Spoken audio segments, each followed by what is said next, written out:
Eh, Halo, selamat pagi, selamat siang, selamat malam. Saya Abdullah Mas Mufli dari kelompok eh, Alpha Zero. Alpha Zero kelompok 4 akan mempresentasikan proyek akhir saya, yaitu for class image classification. Dan untuk modelingnya, saya menggunakan konvolusi neural network dengan metode transfer learning. Dan eh, yang saya pakai untuk transfer learning ini adalah EfficientNet V2S. Oke. Selanjutnya adalah alasan kenapa saya memilih EfficientNet V2S. Jadi dari yang saya riset itu saya lihat-lihat itu uh, EfficientNet V2S ini dia apa namanya modelnya ini mempunyai parameter yang lebih kecil tapi akurasinya lebih besar. Nah, dari EfficientNet V2 ini sebenarnya ada berbagai model. Model yang paling besar itu ada yang V2XL. Yang saya pakai V2S karena eh, apa namanya size-nya lebih kecil. Bisa dilihat kalau di tabel di sebelah kanan itu untuk EfficientNet V2S dia itu cuma 88 MB dan parameternya 21,6 juta. Nah, kenapa tidak menggunakan EfficientNet V2 yang lainnya? Karena akurasinya masih lebih tinggi yang V2Net S. Oke, dan juga parameter lebih kecil.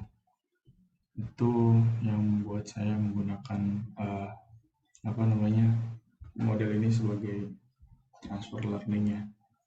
Oke, lalu selanjutnya adalah pre-processing data. Pertama, dari data yang sudah saya download dari Kaggle, itu saya visualisasikan. Saya lihat ada berapa aja data trainnya, karena sudah dilabelin juga kan, jadi dilihat per foldernya itu ada berapa dan distribusinya seperti ini ya.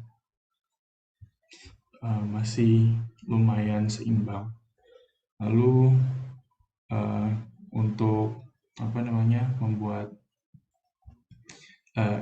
pre-processing datanya itu apa namanya melakukan data augment. Nah, data augment ini pertama datanya itu dilakukan pertama di rescale dulu dari 255 diubah jadi apa namanya ukurannya dari 0 sampai 1 aja datanya. Terus dilakukan zoom, rotasi, panjang, tinggi, terus horizontal flip, terus juga di fill jadi biar hitam.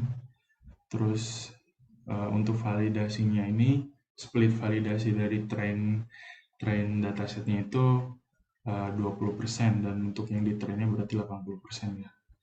Nah, lalu selanjutnya untuk train datanya ukurannya diubah dan semua fotonya jadi 224 kali 224 pixel dengan batch size-nya 40. Jadi kenapa batch size-nya 40 itu berhubungan sama total image-nya ya. Nah, lalu untuk validation datanya saya masih sama semuanya dari train data. Oke. Dan pembagiannya itu tadi di atas 20-80 berarti ya. Untuk validation 20 dan trainnya 80. Lalu selanjutnya modeling. Nah, untuk modeling pertama saya mengimport dulu EfficientNet V2S-nya itu dari TensorFlow. Kebetulan sudah ada di TensorFlow. Lalu saya membuat input shape-nya. Input shape-nya itu kalau misalkan dia dari model asli kalau nggak salah itu 324 kali 324. Tapi saya fully connected layer di awalnya tidak saya masukin, jadi saya tulis include top jadi false. Terus input shape-nya saya bikin 224 karena tadi udah di reset seperti itu ukurannya. Lalu untuk trainable-nya saya bikin true, jadi weight dari dari efisien net V2S ini bisa diubah-ubah parameternya saat melakukan training.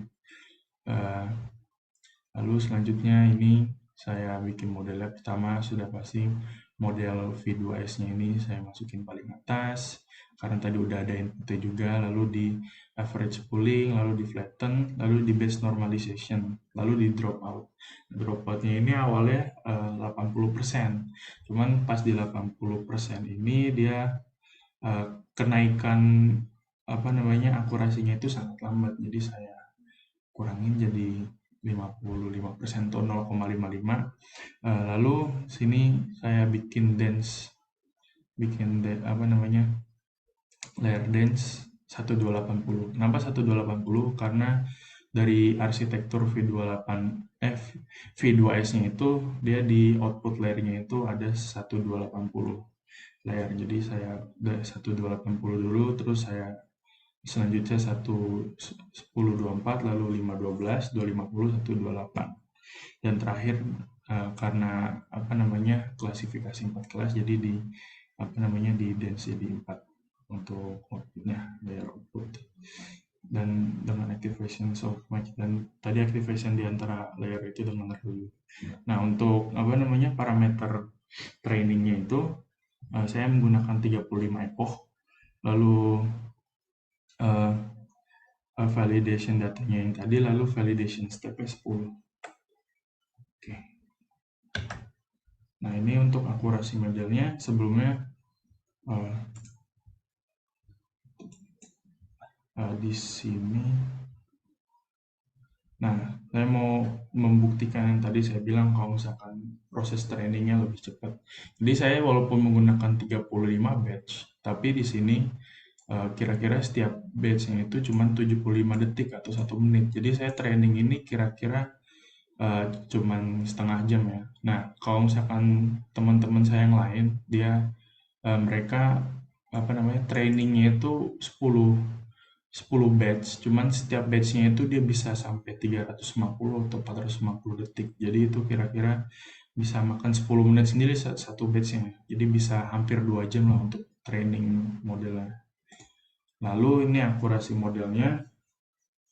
Akurasi modelnya seperti ini. Ya, lumayan bagus kurvanya. Jadi nggak overfit dan juga nggak underfit ya.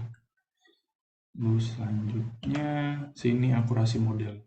Untuk akurasi modelnya dari dari yang cek menggunakan validasi data, saya mendapatkan akurasi sebesar 95% dengan lossnya 0,1, yang lumayan kecil. Lalu untuk submit prediction-nya saya mendapatkan akurasi sebesar 97%.